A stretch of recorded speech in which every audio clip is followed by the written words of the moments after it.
In the near future, Japan suffers from a natural disaster that destroys 3/4 of Tokyo.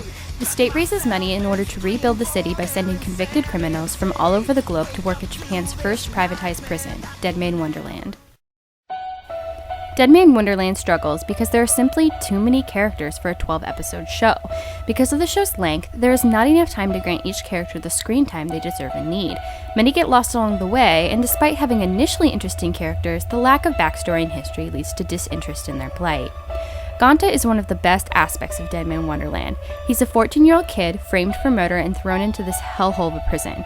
He's shocked, frightened, and alone, bullied and manipulated, but he never gives up. And when push comes to shove, he can be as badass as they come. Shiro neutralizes Ganta's positive gain. Her character is, honestly, an insult to the intelligence of women.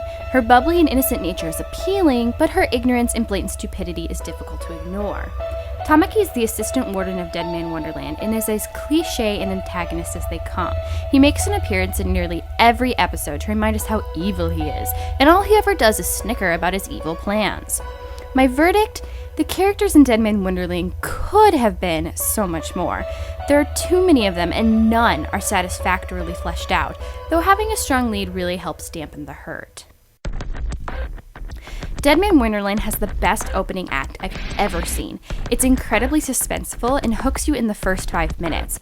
However, it quickly takes a downward spiral and continues to trip over itself all the way down. Deadman Wonderland's biggest adversary was its episode number. It's much too short and much too rushed. It introduces bountiful new concepts and storylines, but runs out of time to fully explore or finish any of them. It has 2 major plots that are both rushed through and unfinished: that of the rules and regulations of the privatized prison Deadman Wonderland, and the entrapped deadmen in hidden facility G Block who are wielders of the branch of sin. The first quickly falls away in favor of the other, rushing through both plotlines and skipping over fascinating and important material. Due to the overabundance of storylines, Deadman Wonderland also has a difficult time deciding what genre it wants to be. It begins with the desire to be taken seriously, but sheds more and more of its more mature and fascinating components in favor of elements more conducive to shonen. On top of it all, Deadman Wonderland likes to be violent for the sake of, well, being violent. Often rationality is sacrificed in order to garner more bloodshed. This overplayed violence does a fine job of ruining the integrity of the show. If the show had been twice as long, Deadman Wonderland would have fared much better. But instead, it digs its own grave and sorely disappoints.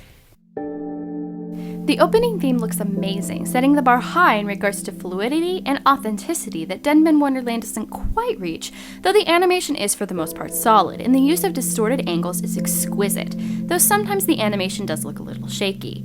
The character designs are very good. They're original, and every single character is distinguishable and visually appealing, while maintaining a sense of realism. Though it doesn't affect the grade I give it, I must warn that the censorship is appallingly poor quality.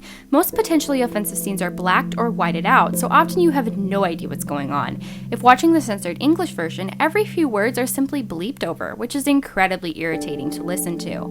If you are uncomfortable with strong language and gore, just don't watch it. You don't get your time's worth with the censored version. The voice acting in Deadman Wonderland is notable, though both Romy Parks and Greg Ayres deserve special mention for their outstanding interpretations of Ganta that bring his character to life and make him such a good character.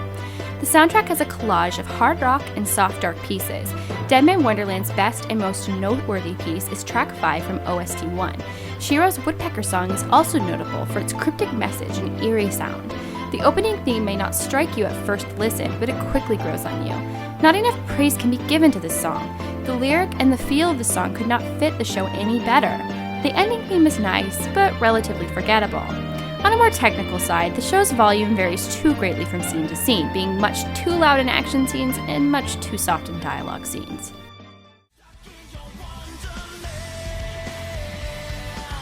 Overall, Deadman Wonderland is the perfect example of wasted potential.